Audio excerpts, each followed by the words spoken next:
verse 35, chapter 4. On that day, when evening had come, he said to them, let us go across to the other side. Verse 1, chapter 5. They came to the other side of the sea, to the country of the Gerasenes.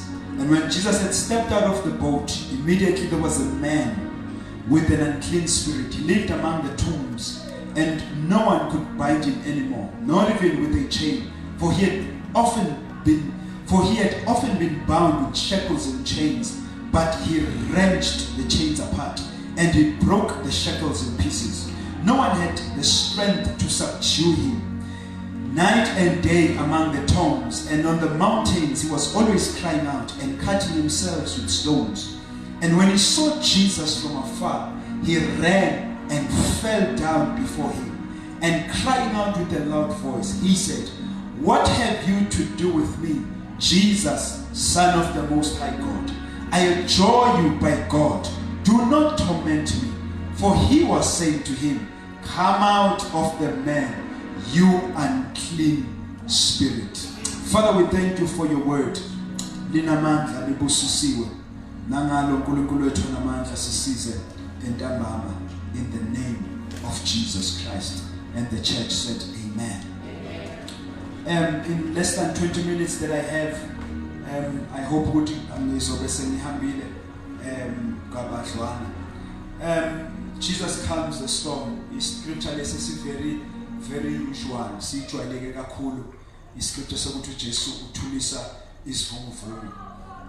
But I want to bring you to your attention when you read the scripture, we are told this particular passage, Luke chapter 4, Luke, kwincwadi kaLuke umbhali according to Luke, the gospel according to Luke. We are told futhi nakuMark la sifunde khona. And I want to bring to your attention ukuthi the story siyafana is preceded by the same story ey'ncwadini zombili. Amen. Okusho ukuthi from uJesu ethulisa ulwandle to the next thing eyenzakalayo, both kuma gospels silandelwa istory esifanayo. We together bazalwane.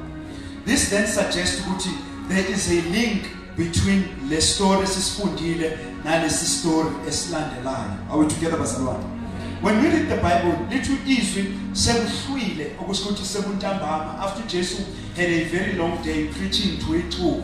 The Bible lithi wasewakhuluma nabafundi bakhe wathi let us cross over to the other side. Amen. Now iBhayibheli alivezi ukuthi uJesu wachaza yini kubo ukuthi what was the reason of crossing over to the other side. Amen.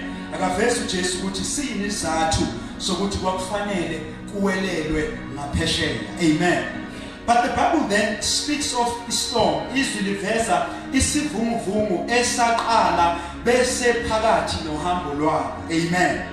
And let me also bring to your attention ukuthi the text suggests ukuthi let's storm bazalwane together. The text suggests ukuthi let's storm had an intention sokuzostopa noma sokuzodilaya lo hambo lokuya ngaphesheya. Are we still together bazalwane?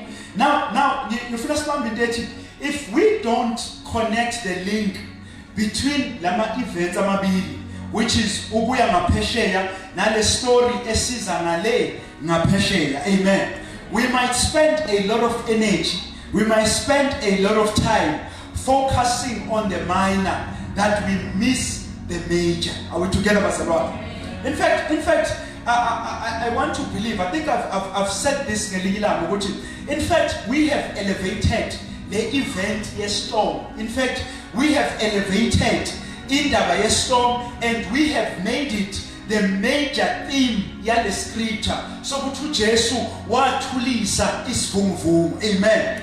And we focus so much kwinto eyenzeka in the middle yejourney that we don't take time to see ukuthi kwenzakalani emva kokuba sebephumile ngale kolwandle. Are we together bazalwane? The devil has kept us from seeing the power ekulesi story by keeping us focusing ekuthini uJesu wathulisa ulwandle. Amen. But the main theme yale story is not about ukuthulisa kolwandle, because ukuthulisa kolwandle has nothing to do kakhulu ne-story. Are we together bazalwane?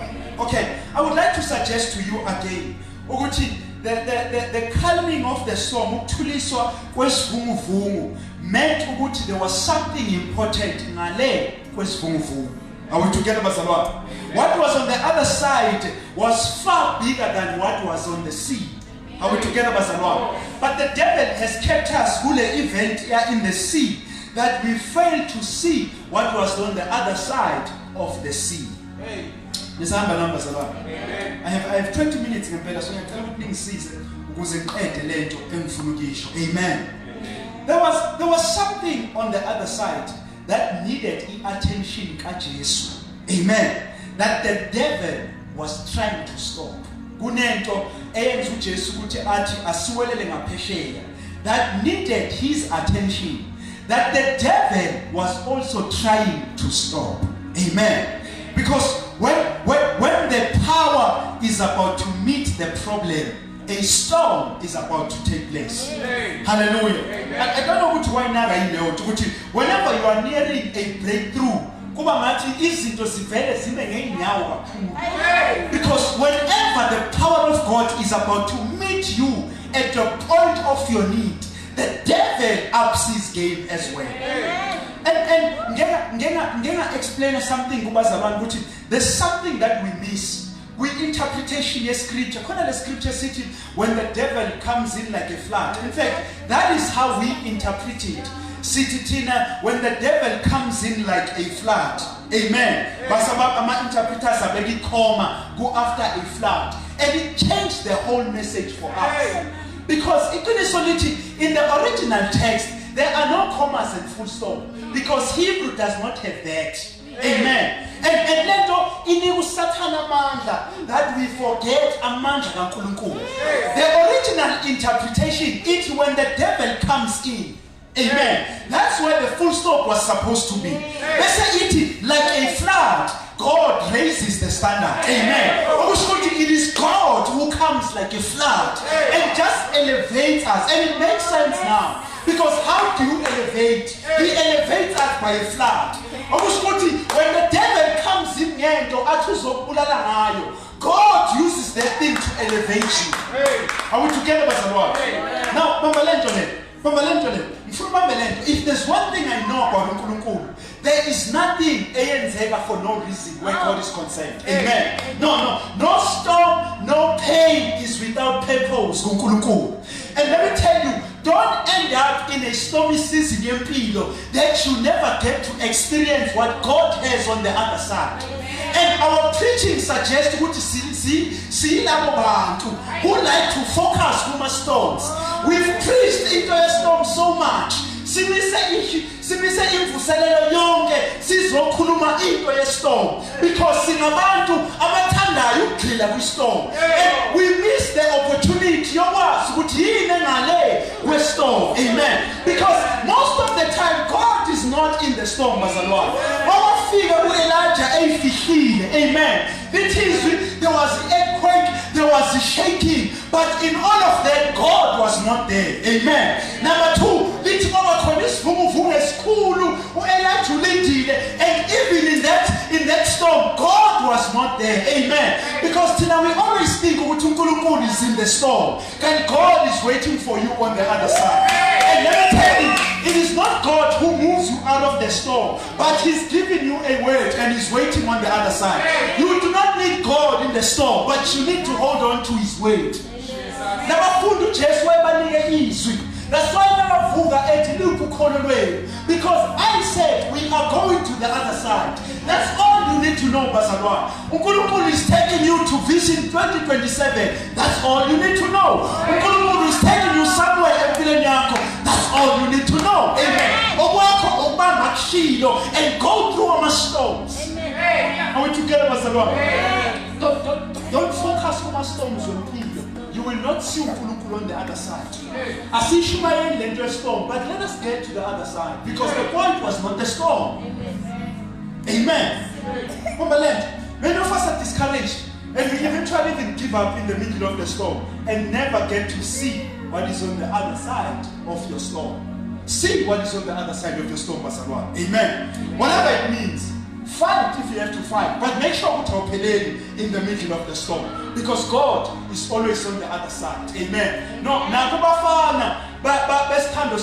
God was waiting for them. Amen. What I've preached this, and I call this, I still believe which Melanie trademark.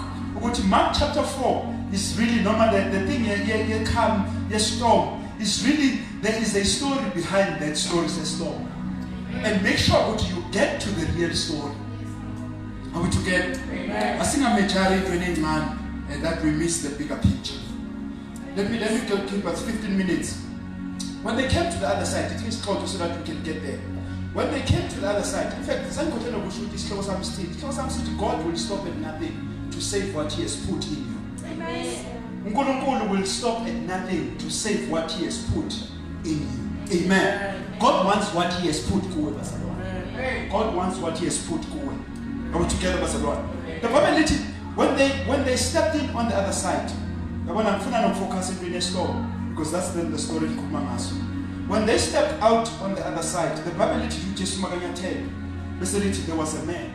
Amen. Now you can start to connect with them. This is the reason why Jesus had to cross. Amen. The probability what calling order. Number one, we don't know the Gamalad. But what we know, amen. Number two, we know he was homeless. Number three, we know naked. Amen. Number four, we know why it says limaza. Why is Carter day in and day out. Is Carter and he was crying out. Amen. Number five, why in Amanda so much they could not restrain him. Amen. Because of the power Yamanda I enter this work. Amen. Now other versions actually, this man had for a long time terrorized the people of the city. Are we together, Bazalwa? And the probability, as Jesus approached, the probability, there's two things. Because, Bazalwa, no matter how possessed umuntu is, but they still have the power to come to Jesus. Amen. Bambala, the Bible Pastor the Bible number one, walk towards Jesus. Amen. Now, this is the man. Amen. He went down and he worshipped. This is still the man. Amen. Amen. But when the voice came out, it was now the demon that was talking. Because there is no way that a demon can worship God. So the spirit that was in man, it saw something that could save it. I don't care what you want to push the ganja. But when they enter the church, they know they need this thing. As much as they are influenced, as much as but the spirit is always searching for God. So the one who ran towards Jesus was the spirit of the man. The one who bowed before Jesus was the spirit of the man. But what came out was now the spirit that was acting in him. Amen. Because even the demons know when we are in the presence of God, their time is up. I have a complaint, Basalwa. If we are a really powerful church, are you making they would see when our food is about powerful, but not a powerful church? I was watching something and I'm amazed. Why is it that these pastors, I don't want to talk bad from my pastors, but our pasters were deliverance. Why is it what the demon only react masengena when you put it? Amadimon anjana ngasizo thina masithandaza. Amadimon anjana ngasizo masithabelela. Alinde inceke ukuthibela bese yahayisa. Unless if the man of God is the one who's bringing the amadimon. I was watching a service 2-3 hours kuyahlathelelwa kuyathandazwa kuzumuntu ngaphambili at the strength worship uNkulunkulu athula amadimon until the man of God stepped out forward. Do we have powerful preachers in a powerless church? Because into amadimon akushiwo ukuthi azobaleka kubafundisi kuthiwe ibandla sinikiwe amandla phezu kwemimoya not abafundisi. Bible to just my step. I'm a demon yet. Why do we sit like the service no muntu anamadimoni bazalwane? Are we that harmless as a church? Kuze kushiya kuthiwa ke manje senizothandazela bese khane ehayiza amadimoni. Hayi bazalwane, no bazalwane. The Bible lithi lekhali idimoni. Lathi ufuna ki Jesu waseNazaretha, it's not time. Why are you tormenting me? Ngifuna ukuza kulento bazalwane. Mangithi Jesus will stop at nothing. I want to finish because ngiyabona if ngiyayiqhubha isikhathi sami. Let them to Jesus aswelele ngaphesheya. He was not looking at the man who anamadimoni, but he was looking at what Jesus had put kulo muntu onamadimoni. Ilenza ukuthi noma usubhede kanjani, uJesu elithi ngizokulandela khona ihubo laseZayoni elithi ngizokulandela moni kuze kube phezulu kwethuna. No, iqiniso lithi akalandeli wena, but ulandela the treasure yakhe ayifake kuwe. Are we together bazalwane? No, the reason uNkulunkulu kwawa 830 yamadimoni no Satan, I don't know what 830 is how much, because the Bible believes there's millions and millions of our angels. Matthew 830 is how much? The reason God wahlala esihlaleni did not move is because akafakanga lutho kuma angels. Amen. But immediately kumuntu, because it is what umfanekiso wami futhi basifuze. The day God said that, wayelonda izinto zakhe kuwe, and that is the reason ukuthi ezolanda wena. Amen. No, let me just skip to the end. When we read the Bible, go first, it is my friend Jesus, little what you want demonic. See, talk masinyana. Little what you want demonic. At what demonic still must keep kulelisu. And that is the preaching the edge. Amadimoni are territorial. Or each and every area in amadimoni that are assigned to it. Namadimoni that is saying ngulube. Amen. Lithi zangena engulubeni amanye ingulube zangena emanzini zafa amadimoni aphelela because awafa amadimoni. Okusho they went to the city and they found other people azongena kubo. Amen. No, each and every area, each and every family, each and every kunamadimoni that are assigned. I said on Sunday, amadimoni ane experience ngendaba yespirit than us, because amadimoni have been here longer than us. Amadimoni, they can study your family sister. They can know what you have problems as a family yakho, and they will make sure what they continue their problem. Mtwana after mtwana, umama wazala wakuthelela izisu, amadimoni will continue their in the family. Kuze kube ngathi into yakini. Why? Because kuna amadimoni that are monitoring each and every family to see what we call them as strongholds. So, no, it's because there are demons who are ensuring that there is a perpetuation of land in the family. Therefore, why? Because there's a demon that is ensuring. Until someone in the family stands up, until Jesus comes into the family, that curse will never be broken. Amen. That's why God, we are not, there's just that one person, because God in every family, He wants to be there. Because we cannot break all these curses. Hey. Are we together, Barcelona? Hey. But yeah, Amikola, little labantu abekade ingulube babaleka beqethe ubona yonke lento. Lithi bayobisa abantu in the city. Masinyane lithi babuya, lithi bamthola lo begula ehlanya for so long bemsaba. And ufuna connect lento. Lithi izwi esakhwela amadimoni. Lithi he used to terrorize the city. Hey, let me tell you. We ask good when ubayizela calling yakho. It's just that you don't understand. When ubayizela calling yakho, uphola kalandwanga ehleleni, wala rebels ehlupha vele. Wathi waqhubeka ke manje kwi direction right. Hey, Bambala, let me read for you. The Bible lithi lo muntu mayiqeda ukusinda uJesu lithi abantu bathi kule city hambani, because amadimoni were still in the city. Wathi asimfunda hambani. The Bible lithi lo muntu wathi uJesu, please ngicela ukuhamba nawe. What would Jesus do? Let me read for you. But Jesus said to him, go home to your family and tell them what great things the Lord has done for you. Yizwa verse 20, which is the key from chapter 4 verse 35 going now until that. This is the key verse. There's a story behind the story. Just not focus on 12. This is just the big picture. The key is verse 20 chapter 5. And he went away. Oh, this man never got good. And he began to proclaim in the Decapolis how much Jesus had done for him. And everyone marveled. Hey, but when we speak of Decapolis, it speaks of the 10 regions now. These were Gentile areas. When we speak of the first evangelist, it was not Paul, but it was this man. What you just have here, and he began to why? Because just when he was sitting on the other side, but why one of the 10 regions? I am saying when Jesus looks at you, he doesn't only see you, but he sees what God has put together. 10 regions abantu would have not known about Jesus unless this man was a kululiwe. Amen. Now let me tell you that Jesus did not save you to be cute as well. Jesus did not save you to be cute as well, but he saved you for what he has put together. So you better start going out and go do what you were saved for.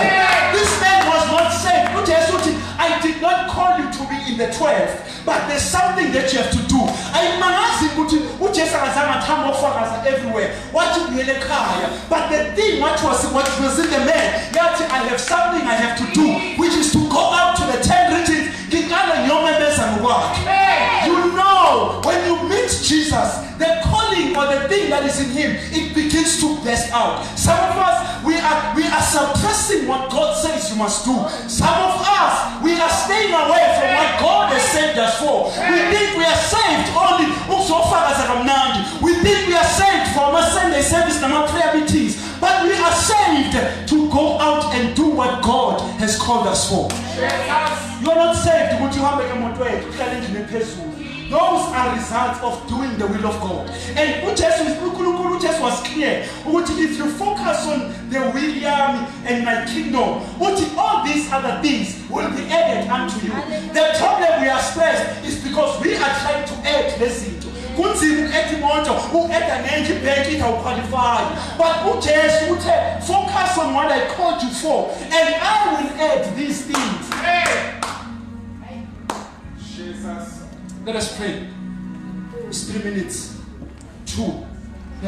Thank you, Holy Spirit. We did it. We did it. Hallelujah. It's not the first time. For it's because it's only one person. What shift abafundi bakhe wasala kwiwen yaseSamaria elinde owesifazana oyedwa. Thina we think uJesu nowaseSamaria kanti uJesu wabona iSamaria owesifazana. When Jesus looks at you, he sees everything uNkulunkulu ayibeke kuwe. The problem is you think you are saved for you, but there is a calling, and I'm telling you, Lendo Daliti Babel was terrorizing the city Isakhar. And I tell you what, I'm sure what terrorizer West says again. What did the gospel do? What did the gospel make you want to do?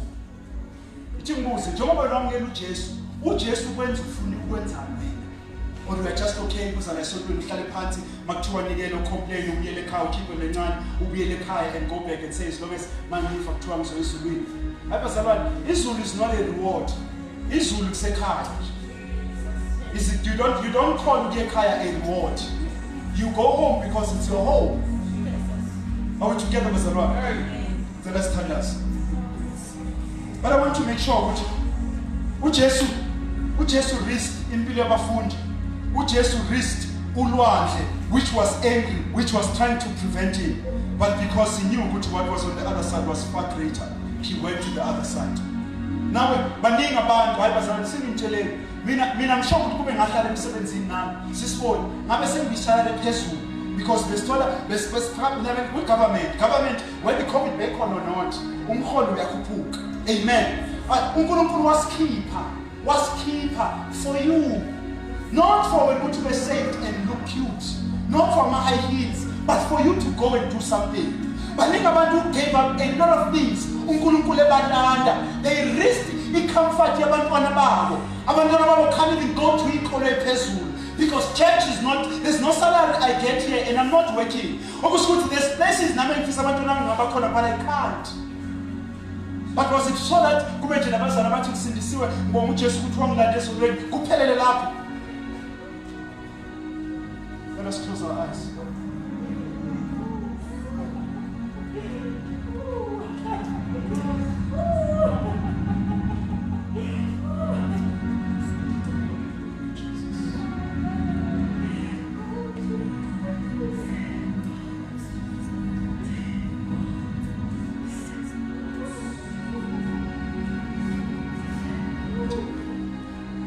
Lord, I just want to repent, oh God.